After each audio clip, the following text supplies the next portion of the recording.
Conic section locus of point इस तरह से किसी प्लेन में मूव करे कि उसका किसी फिक्स पॉइंट यानी फोकस से डिस्टेंस होगा, जो दूरी होगा, और किसी फिक्स्ड लाइन से दूरी जो होगा उसका रेशियो हमेशा कांस्टेंट रहेगा। यानी locus of point moves in a plane in such a way that the ratio of its distance from a fixed point focus and its distance from a fixed line directrix remains always constant. Then such locus of points is called conic section.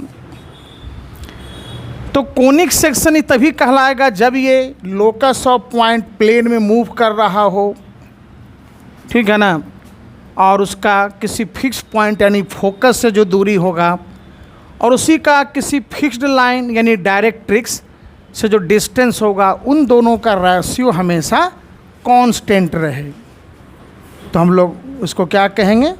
Conic section कहेंगे। PF और पीए का ये जो ratio होगा, constant ratio, इसको eccentricity कहते हैं। The constant ratio is called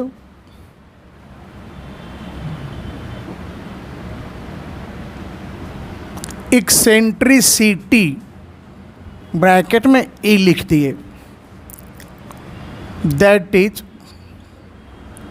is equal to P F divided by P A. इसमें कुछ हम लोग खास पॉइंट जानेंगे। पहला पॉइंट, अगर ई का वैल्यू 1 से छोटा हो, मतलब लेस देन 1, उस स्थिति में कोनिक सेक्शन जो है ना वो कहलाएगा इलिप्स। क्या कहलाएगा? इलिप्स। और अगर ई का वैल्यू इक्वल टू 1 हो जाएगा, 1 के बराबर, तो कोनिक सेक्शन कहलाएगा पाराबोला। क्या कहलाएगा? पाराबोला। और अगर ई का वैल्यू 1 से ज़्यादा यानी ई अगर ग्रेटर देन 1 हो जाएगा, उस केस में कोनिक सेक्शन कहलाएगा हाइपरबोला। तो बारी बारी से हम लोग लिखेंगे पॉइंट सब। तो पहला पॉइंट में लिखेंगे if E less than 1 then the conic section is called ellipse. Ellipse का फिगर तो यहाँ दिखा देते हैं।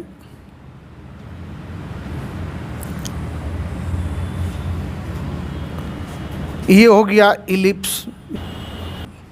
यहाँ पर ओ ए बराबर हो जाएगा ओ बी, और ये कहलाएगा semi major axis. Semi major axis. उसी तरह से अगर लिखेंगे ओ सी और ओ डी तो कहलाएगा सेमी माइनर एक्सिस। यह स्टैंडर्ड इक्वेशन ऑफ इलिप्स। अगर ए बराबर बी हो जाएगा ना, यानी if A is equal to B, then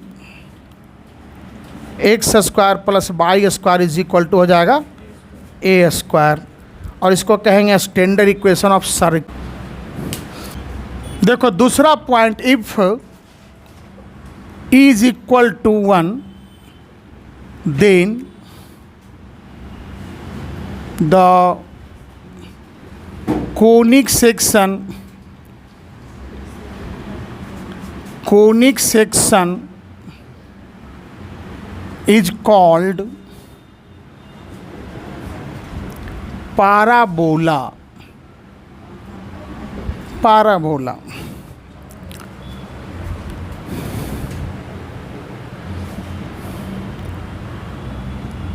देखो इसका जो फिगर होगा ना, इस तरीके से इसमें 4 फिगर बना देते हैं।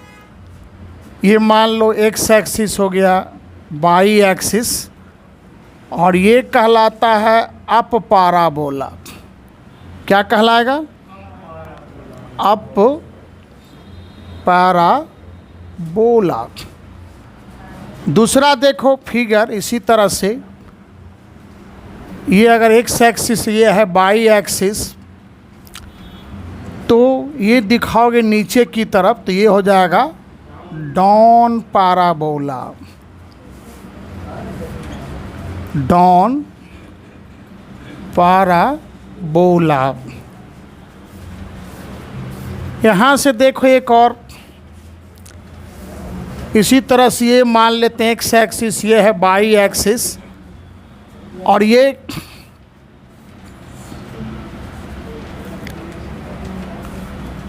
कहलाएगा राइट पैराबोला, राइट है ना, राइट पैराबोला। और इसके बाद एक और भी लिख सकते हो, एक्स एक्सिस बाई एक्सिस, ये लेफ्ट क्या कहलाएगा, लेफ्ट पैराबोला। तीसरा पॉइंट देखो यहाँ पर, थर्ड पॉइंट में, if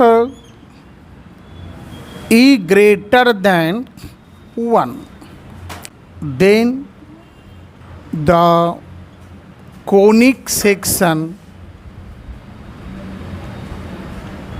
is called hyperbola, position time graph। ये हो जाएगा फॉर आ जाओ body in, for a body in rest. अब देखो अगर मान लो इस तरह से दिया हुआ है, इसी का दूसरा देखो ध्यान से, यूनिफॉर्म वेलोसिटी और कांस्टेंट वेलोसिटी और यूनिफॉर्म मोशन भी कह सकते हैं।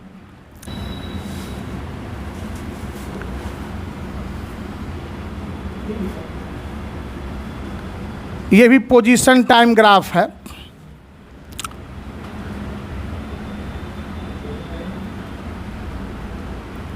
आप बोले क्या चीज़ को रिप्रेजेंट कर रहा है, वेलोसिटी में परिवर्तन यहाँ पर हो रहा है साफ साफ, इसका मतलब एक्सेलरेशन हो रहा है। और चूँकि बाद वाला वेलोसिटी बढ़ रहा है, इनिशियल मान लो कम है, तो यहाँ पर जो एक्सेलरेशन आएगा वो पॉजिटिव आएगा। क्या आएगा, पॉजिटिव आएगा। तो ये किसके लिए हो जाएगा, पॉजिटिव एक्सेलरेशन, पॉजिटिव एक्सेलरेशन।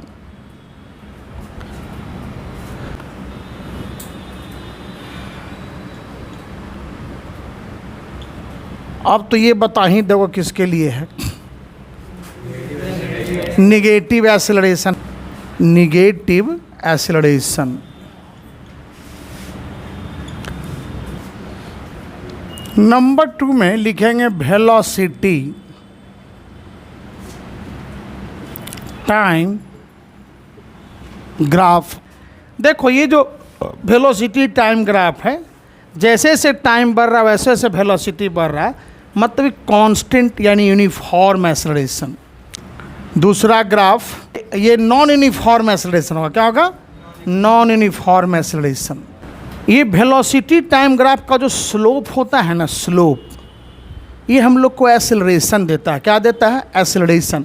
इस ग्राफ में चाहे उस ग्राफ में जो भी ग्राफ हो, तो वेलोसिटी टाइम ग्राफ का स्लोप गिव्स एक्सेलरेशन, एक्सेलरेशन देगा, यानी slope of velocity time graph gives acceleration.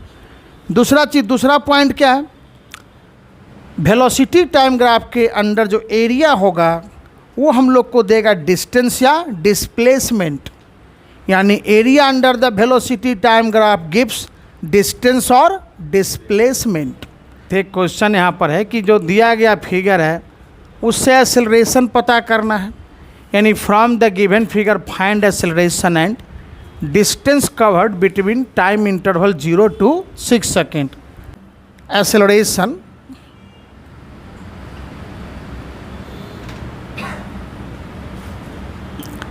Acceleration मान लो ये इस यहाँ पर एंगल को क्या मान लेते हैं, थीटा।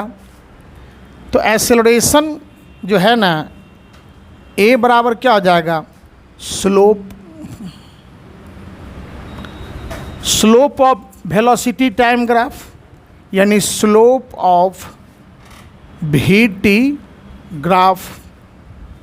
स्लोप किसके बराबर होता है? तो tan थीटा, और tan थीटा किसके बराबर? तो परपेंडिकुलर बाई बेस, यानी BC बाई AC। BC कितना हो गया? 15, और AC कितना हो गया? 6। तो 15, ये 15 जो है वो मीटर पर सेकेंड में है, ठीक है ना, और बेस जो है वो क्या है? चीज़ में है, सेकेंड में है, ठीक है। तो ये 15/6 कर दोगे तो हो जाएगा 2.5 मीटर पर सेकेंड स्क्वायर। तो ये हो गया, समझ गया ना। अब ये तो निकल गया एक्सेलरेशन। अब दूसरा चीज़ क्या निकालना है? डिस्टेंस। तो डिस्टेंस जो है, डिस्टेंस के लिए भी क्या लिखाए थे? Area under curve. Area under the graph जो है, area under the graph, area under the graph.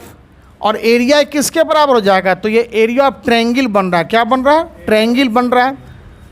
Triangle बन रहा है तो एरिया लेंगे ट्रायंगल का, तो ये हो जाएगा area of triangle ABC।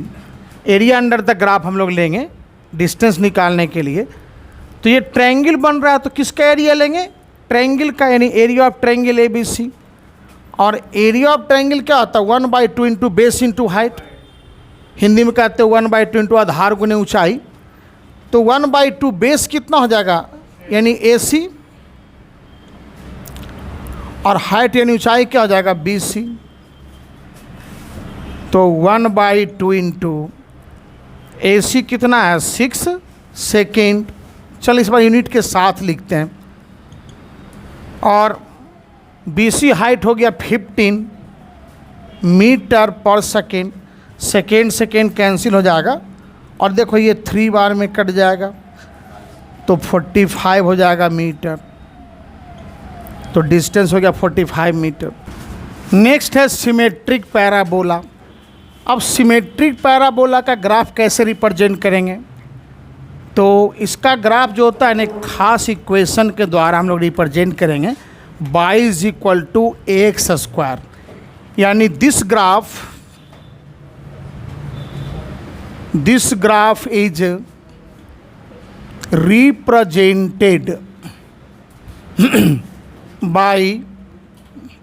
represented by an equation y = ax²। ठीक ना, सुन लो। Symmetric parabola, this graph is represented by an equation y = ax²। अब एग्जाम्पल के रूप में यहाँ पर लिखेंगे रिलेशन बिटवीन काइनेटिक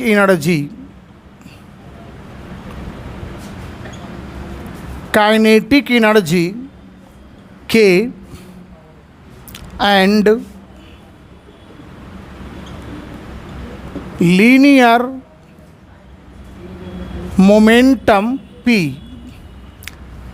देखो K = क्या होता है? Half mv²।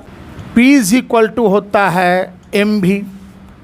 अब सुनो यहाँ से, इसको हम लोग आगे क्या लिख सकते हैं? K = m से मल्टीप्लाई करते हैं और m से डिवाइड करते हैं, तो ये हो जाएगा, ठीक है ना। कितना हो जाएगा? तो हाफ m² v²/m। इसको लिख सकते हैं mv का whole square divided by 2m। और mv किसके इक्वल है? p के इक्वल ना है, देख रहे हो ना, p के बराबर है। तो यहाँ से ये हो गया रिलेशन, क्या हो गया? K = p²/2m। यानी तुम चाहो तो इसको ऐसे भी लिख सकते हो 1/2m, ठीक है ना, इंटू p²। अब देखो यहाँ बाई की जगह पर क्या हो गया? K। ये जो यहाँ पर देख रहे हैं कांस्टेंट के रूप में, यहाँ पर यहाँ a है, यहाँ पर कितना हो गया? 1/2m, और x की जगह पर यहाँ p² है। तो ये जो ग्राफ होगा ना, इस तरह से हो जाएगा। लीनियर मोमेंटम चाहे निगेटिव हो चाहे पॉजिटिव, उसका स्क्वायर तो हमेशा पॉजिटिव ही रहेगा। समझ गया ना। तो यहाँ से देखो इस तरह से ग्राफ मान लो,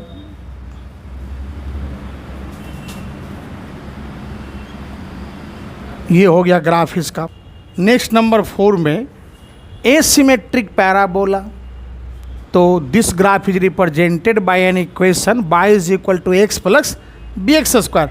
यानी एसिमेट्रिक पैराबोला का जो ग्राफ होगा ना, उसका इक्वेशन क्या हो जाएगा, y is equal to X plus B X square. अब एग्जाम्पल के रूप में देखो, एग्जाम्पल के रूप में सबसे सिंपल तुम लोग जो पढ़ चुके हो, s is equal to U T plus half A T square. यहाँ देखो y यहाँ पर s रिप्रेजेंट कर रहा है, a के जगह पर हो गया u, x के जगह पर t, हाफ a के जगह पर हो गया b, और x स्क्वायर यहाँ पर हो गया t स्क्वायर। तो ये हो गया उसका ग्राफ। नंबर 5 में लिखोगे हाइपरबोला, और इसके लिए जो ग्राफ है ना, उसके लिए इक्वेशन क्या होगा, this graph is represented by an equation X Y is equal to C square. Example में लिख सकते हैं बॉयल्स लॉ। बॉयल्स लॉ में क्या है, तो P V is equal to constant, volume होता है इन्वर्सली प्रोपोर्शनल टू प्रेशर, यही है बॉयल्स का लॉ। और वहाँ से ये प्रोपोर्शनिटी का साइन हटाओगे तो कांस्टेंट लगेगा, तो भी कांस्टेंट, भी equal to constant into 1/p, और उसी आधार पर लिखेंगे P V is equal to constant. हो गया X Y is equal to C square constant. तो इसके लिए जो ग्राफ होगा ना, इसको बस ऐसे करके दिखा दो इस तरीके से। मान लो बाई एक्सिस जो है ना, यहाँ पर मान लेते हैं क्या चीज़ को रिप्रेजेंट कर रहा है, वॉल्यूम को, और एक्स रिप्रेजेंट कर रहा है प्रेशर को। जैसे जैसे प्रेशर बढ़ाते जाओगे वॉल्यूम घटते जाएगा, लेकिन कभी भी वॉल्यूम जीरो नहीं होगा, क्योंकि अगर कोई मटेरियल है तुम कितनों प्रेशर अप्लाई कर दो, घटेगा वॉल्यूम, लेकिन कुछ ना कुछ तो रहेगा ही। तो ये कभी भी जीरो नहीं होगा, घटते जाएगा, लेकिन कभी जीरो नहीं होगा। उसी तरह से मान लो वॉल्यूम हम लोग लेते हैं गैस का, ठीक है ना, तो इनिशियल कुछ ना कुछ प्रेशर होगा ही, कभी भी प्रेशर उसमें जीरो नहीं होगा। इसलिए यहाँ पर भी इस लाइन को टच नहीं करना है और न यहाँ टच करना है, ठीक है ना। Number 6 exponential graph.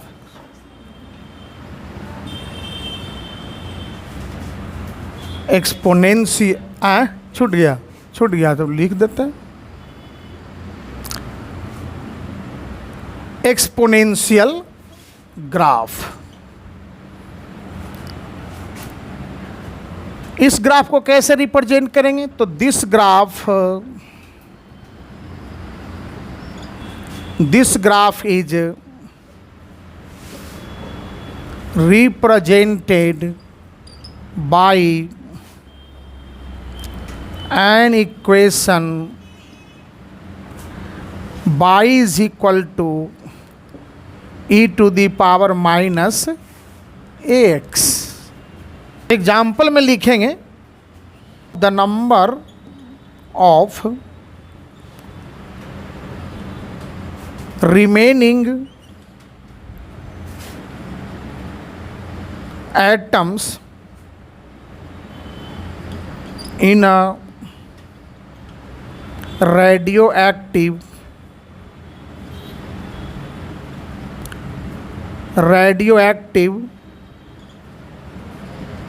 substance with time t। तो ये हो जाता है n is equal to n naught e to the power minus lambda T. n naught, ठीक है ना, यहाँ पर जो है n नॉट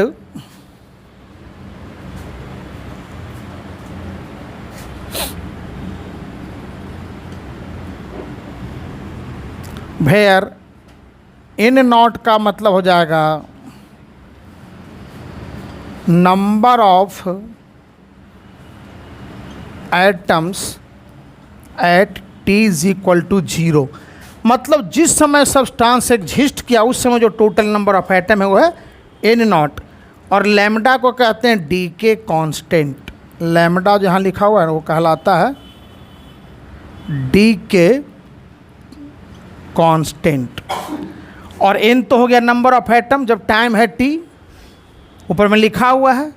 अब इसका ग्राफ बनाओगे ना तो इसके ग्राफ में जो है बस क्या करना है इस तरह से, क्योंकि ये मान लो नंबर ऑफ एटम और टाइम के साथ है, तो जिस समय टाइम था 0 समय नंबर ऑफ एटम मैक्सिमम होता है। जैसे मान लो टाइम, इस एक्स एक्सिस को टाइम मान लेते हैं एक्सिस, और वाई को नंबर ऑफ एटम।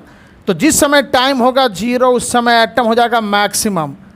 अब ये धीरे धीरे धीरे डीके करके क्या हो जाएगा, घटते जाएगा, और ये इनफाइनाइट टाइम पे जा चलते जाएगा, तब जाके ख़त्म होगा। इसलिए इसको भी टच नहीं करना है।